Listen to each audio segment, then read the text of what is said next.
guys, it's Annie Noodle again, and I am here to introduce my next installment of my 100 Animals Challenge videos. This is episode 2. It has the carnivores and the reptiles in it, and yeah, let me know what you think of them. I had lots of fun making them. There will be 2 more videos coming out with the last 4 sets of animals that I made for this challenge. And yeah, tell me your favorite animal in the comments, and I will probably tell you all 50 of my favorite animals during the video, because I love animals. They're awesome. So yeah, let's get to that right meow. Yeah, see what I did there? Meow. Okay, well, I'm going to walk everybody through kind of the process I took and maybe some of the thoughts I had while I was doing this. First off, I'm just putting down water so I can do a wet and a wet wash with my watercolors. For this whole process, I used my Mission Gold single pigment set. I apologize. I think I have spring allergies, like my throat is super scratchy, so I'll just try to talk louder. Yeah, so just wet into wet washes, either just painting them out or dropping colors in. Both of them are fun, and the base coat, it's really just about kind of having fun. It's not even about laying down a color that I see in the reference photo that I used. Actually, this crocodile is one of my favorites that I finished on the reptile sheet, and there's really not a weird maroon undertone on him at all. Alright, and so then this is the second coat. After the first coat is dried, I just put another layer of water down and drop more pigment into the clear water and let it kind of do whatever it wants to. Yep, because that's fun. I am also trying to swing back and keep an eye on, like, around this little lizard's face. I don't want those to be hard lines, and I do eventually swing back around and kind of soften all of those edges around his face. But I didn't record it, so there. And this is a green tree python, and I think the colors in green tree pythons are so beautiful. I left all of this in just because I like watching this get painted from like the super soft undertone to like these really pretty turquoisey, greeny, bluey colors that I'm putting in now. I just really liked it, so I left this whole painting process in. And I also really get a lot of like joy out of like just softening, watching like edges of watercolor be softened. I'm like, ooh, look at that. So I figure somebody else probably likes watching that too. Isn't that just such a pretty color? I think that might be Daniel Smith Cobalt Teal. I did have a couple Daniel Smith colors in my Mission Gold palette, so I think that might have been one of them. I will be honest with you, I painted this a couple weeks ago now and kind of took a break from the whole project because I was worn out.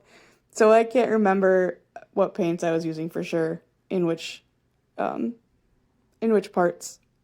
They are mostly Mission Gold though.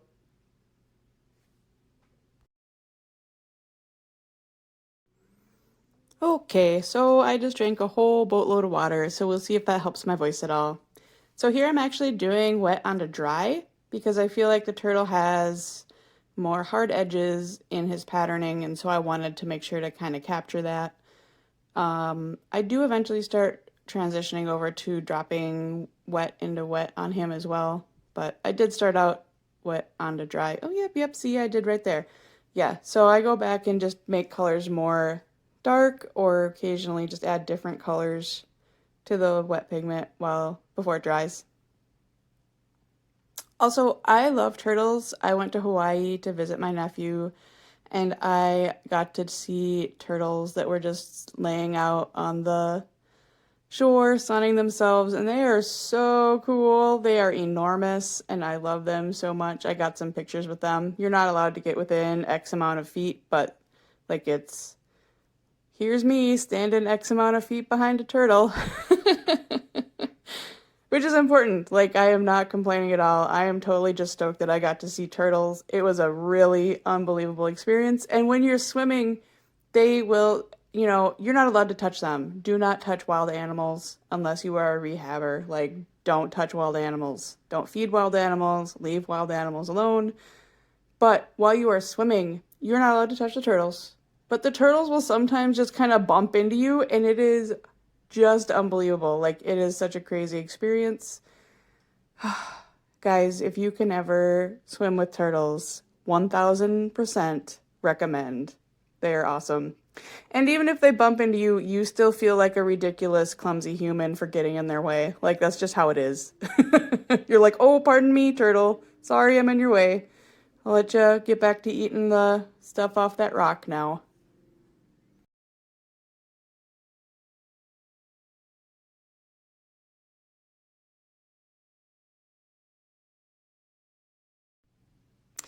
All right, and so then I'm starting on the next layer for this cute little lizard because the base coat has dried. I am sorry, lizard, I don't remember your name, but you're very pretty and colorful. That's why I wrote your name down on the piece of paper next to you so that I will remember when I go back to find it later. Right about, yeah, now is when I kind of accidentally got a whole bunch of unwanted paint on to this lizard, and that's just because I was using a synthetic brush, and I think it was possibly a little bigger than the synthetic brush I usually use. So like synthetic brushes, they kind of dump their water out all at once if you're not careful, so you have to kind of plan for that when you're painting. And yeah, I think I just wasn't paying enough attention that day. See, I'm still struggling. On the plus side, these Mission Gold paints are really pretty, so they're worth the struggle. Not that it's their fault, it's my fault. And for not paying attention to how wet my brush is. That is why, yeah, when you're learning watercolor, water control is like the most important thing you can learn. It's probably one of the hardest too. So doing this project, I love to say one of the hardest things was actually just narrowing down which animals I wanted to paint. Like, there's so many animals in the world, and I like them all. So, except possibly wasps, but we're just not going to talk about that, okay? So, I had lists, and I was like trying to split up the animal kingdom and like figure out like, well, I want to make sure I can do an elephant because they're definitely one of my favorites, and I also want to do a platypus because they're definitely one of my favorites. And I didn't do a platypus, by the way. I'm very sad about it. I'll just have to make a platypus painting on its own. But yeah, it's hard to make a concise list when I just keep feeling like, but there are so many more animals that I could have put in here that were amazing too. Yeah, so here's after the second coat and right before it goes to the colored pencil step. And I am really sorry, but I apparently did not record myself doing the colored pencil step on these, like, at all. Because now when you look at this cool lizard guy, he clearly already has colored pencil on him, and now I'm just doing his super fun, like, paint outlines that I put on these because I wanted to. Yeah, I don't know what I did there, but there's there's a very small amount of colored pencil video, like when I was doing the carnivores, and that's it. It's like a couple minutes. I don't know what to tell you. Like, I must have just not been in the mood. It started to feel like a job when I was just trying to push my way through these as fast as I could. So I'm guessing that's probably why there's no footage of that, is I was just like, oh, I don't want to set up my camera and deal with all that. I just want to get this done. Like, yeah, which is sad, but I mean, everybody gets kind of exhausted sometimes, right?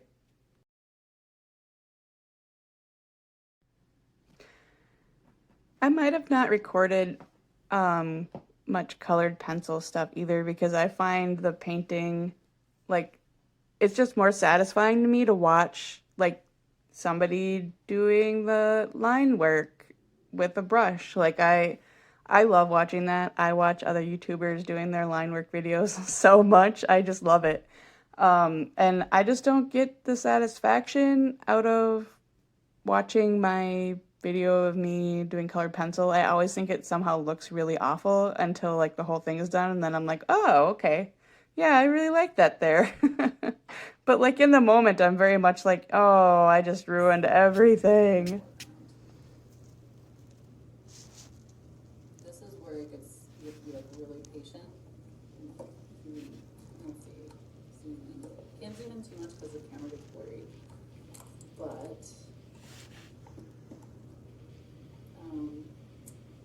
basically I'm just reloading the brush every few strokes. This time around, I actually managed to remember carefully recording my process of doing the lettering on the names of the animals. So that's good, I guess. It was really hard to do because my camera, as you can probably tell right now, is not mounted on a tripod because I don't have one of those little desk tripods. I have like a big tripod and then like a kind of, yeah. Anyways, weird setup. Oh, wait. This is a really great part. We gotta pay attention to this.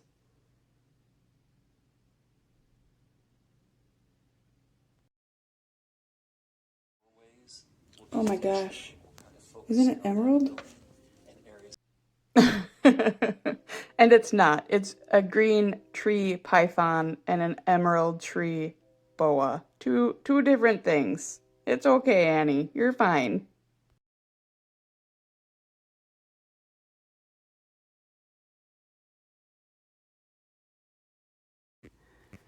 So one thing I want to mention that a lot of people have problems with tracing, like they think it's kind of cheating somehow, and you can think that if you want, I don't care. But the nice thing about tracing, I really, I start talking and you have to come up here? Is that how cats work? Tiny. Mm-hmm. So, yeah, okay, there we go. We're gonna try it again. So one thing I want to mention is that I really like using a light table because it gives me a chance to reorganize the layout of my drawing. So like you can see the original sketch, this bear was like nose to nose with that lynx. And now clearly that would have looked really bad, but I didn't worry about it because I just scooched him down and now I'll trace him where he is and it'll look a lot better. And I will be doing that kind of reorganizing in a lot of places on this sheet. You can like see that like these two are like right on top of each other in the sketch and I will move them when I trace. Okay, so voiceover Annie is back now. I am sorry if you couldn't hear me very well. I am working on getting a mic. It's on my list. I know it's really horrible to not have good audio when you're trying to listen to somebody talk. But look, I'm painting cool tiger stripes. It's very fun. I really liked it.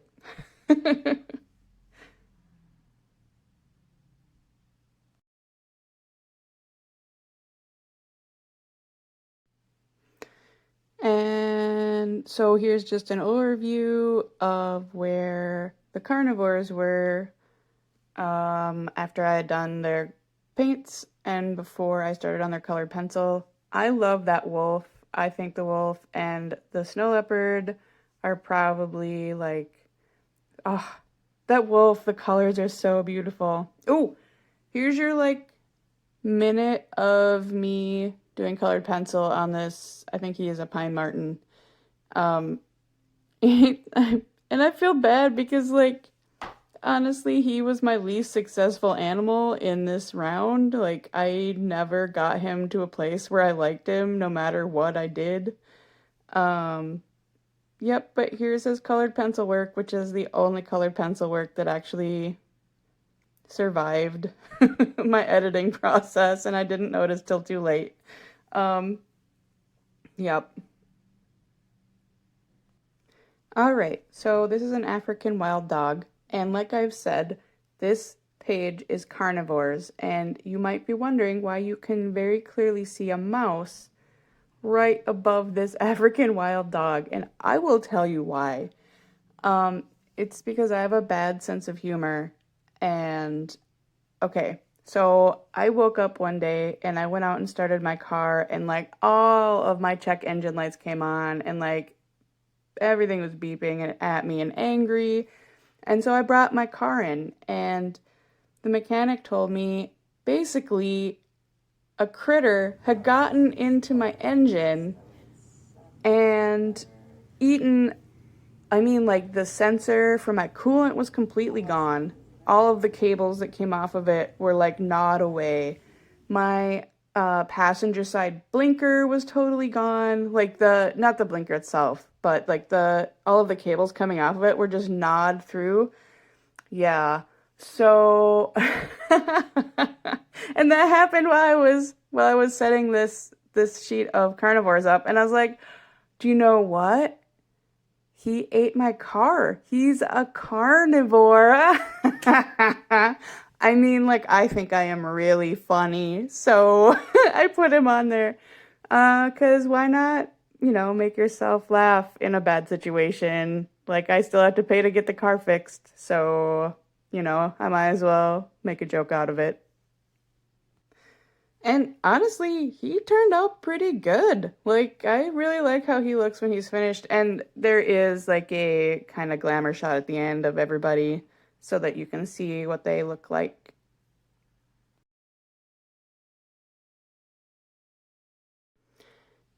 And this is just me trying to get work done when Tiny has decided that she wants attention. Okay, here's the glamour shot, right? And I would love to hear your comments. I'm really happy with how most of you look at his face. I'm really happy with how most of these turned out. I mean, some of them are better than others for sure. But like I said, I just love that Wolfie. I think he looks so great. The camera jerked here because I forgot that I wrote that next to the otter. Oh yeah, and there's the mouse, the harvest mouse carnivore. Yeah, but I think he turned out really well. And here's the pine marten, and he is less successful. But we still love him, right guys? Yeah, it's okay. Not everything has to be amazing. And then here's the glamour shot of the reptile sheet. And yeah, that sailfin lizard also was not the most amazing thing. You'll notice that I didn't include any footage of him either.